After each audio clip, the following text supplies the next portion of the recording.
네, 안녕하세요. 최영수 피부과 원장 최영수입니다.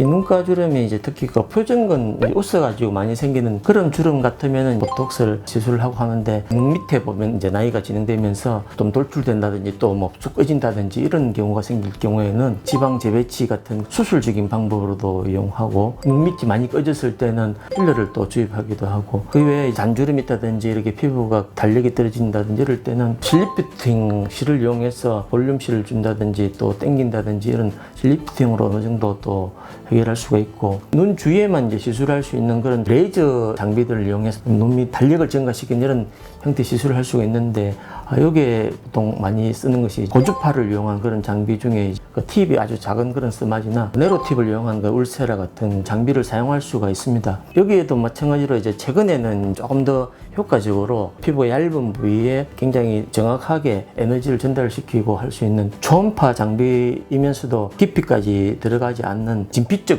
1.5mm 정도 깊이의 열 에너지를 주로 전달시키는 그런 소프웨이브 하는 장비가 새로이 나와서 아주 효과적으로 시술되고 있습니다.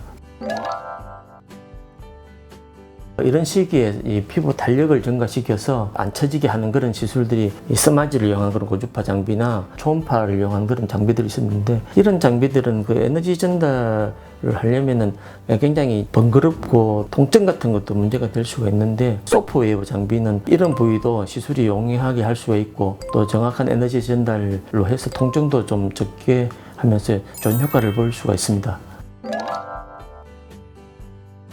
그 환자에 따라서 차이가 있는데, 이런 효과를 보기 위해서는 아무래도 조금 에너지를 높이고 과하게 이렇게 들어가야 되는데, 그렇게 될 경우에는 효과는 조금 더 있지만, 그런 경우에 이제 항상 문제가 통증이나 피부 위축 같은 오히려 흉터 같은 이런 그 부작용이 항상 좀 문제가 되고, 그런 면에서 따지면은 이제 더 효과가 좋으면서도 이런 부작용이 좀 적고 좀 안전한 이런 시술법을 의사도 찾고 환자도 찾게 되는데, 그런 면에서는 최근에 개발된 소프웨이브가 굉장히 권할만한 시술이고 효과적인 시술이라고 이렇게 말씀드릴 수 있겠습니다.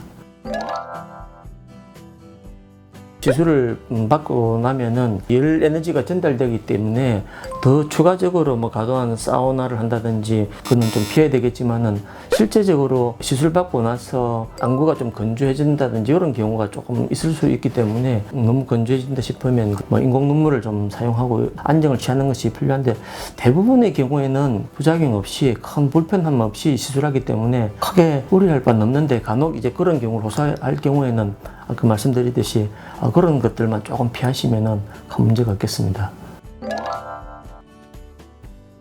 피부가 얇고 잘 건조해질 수 있는 이런 부위니까 건조하지 않게 하는 것도 좋겠고, 평소에 관리를 잘 했는데도 건조하지 않게 보습제도 잘 바르고 또 뭐 주름 펴주고 눈 마사지도 좀 해주고 이렇게 했는데도 주름이 생겼더라면은 피부과나 아니면 전문가한테 일단 방문을 해서 이런 주름 정도나 이런 거 체크를 해보고 탄력을 증가시키는 시술이나 이런 것들을 받으시면 예방도 되고, 그러니까 이럴 경우에 빨리 전문의를 한번 찾아보시는 것이 좋겠습니다.